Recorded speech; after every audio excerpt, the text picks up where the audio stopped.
All right, let's get into it. The Canadian Grand Prix is up next. Yep, F1's heading to Montreal. Circuit Gilles Villeneuve. And those walls?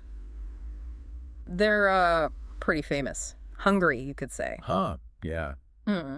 Especially for champions, seems like.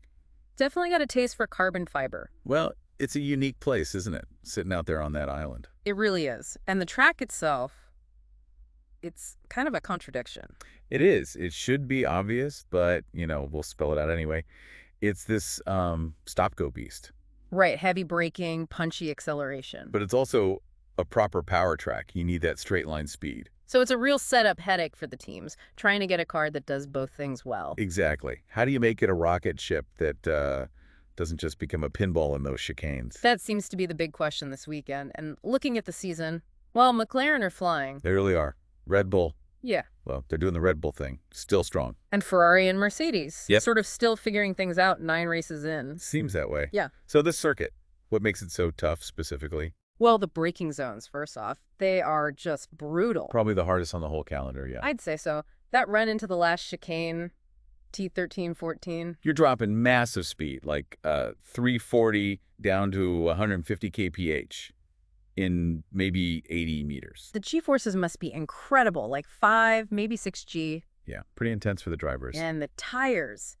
The surface looks smooth, but they get tortured. That's the paradox. All that heavy braking, then hard acceleration. It causes high degradation and that graining thing. Exactly. The surface just tears up, kills the grip. It's weird, but yeah, brutal on tires. Plus, it's just unpredictable there. The weather, always a factor. Oh, definitely. Montreal weather is famous for a reason. Rain can pop up anytime. And with walls so close, safety cars feel almost inevitable. The probability is super high. Historically, like 50%.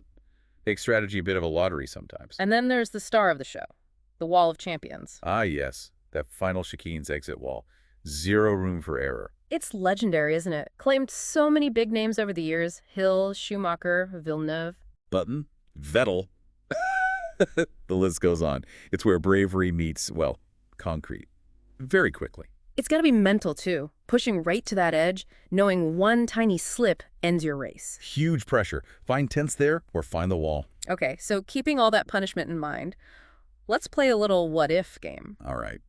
Based on those nagging issues we keep hearing about for the top teams. Exactly. What if those problems just vanished from Montreal? Okay, let's see. What if Mercedes suddenly remembered how brakes work? Ah, right. Their car's meant to be good on entry, but unstable braking's been a problem. Apparently so. If that instability disappeared, their corner entry speed would be, well, useful. And someone like George Russell, with his smooth style. He could really attack those braking zones confidently. Might be a real contender, not just a dark horse. And Ferrari, what if they finally cured that understeer? Yeah, that's been their issue, right? Killing slow corner speed, messing with tires. If that went away, their straight line speed, their corner exits, they'd be unleashed. Leclerc would be freed up.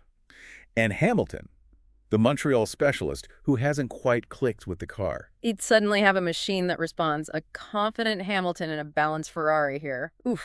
Scary thought. Okay, the big one. What if the Red Bull was consistently, a Red Bull? Meaning those balance and consistencies just disappeared? Yeah.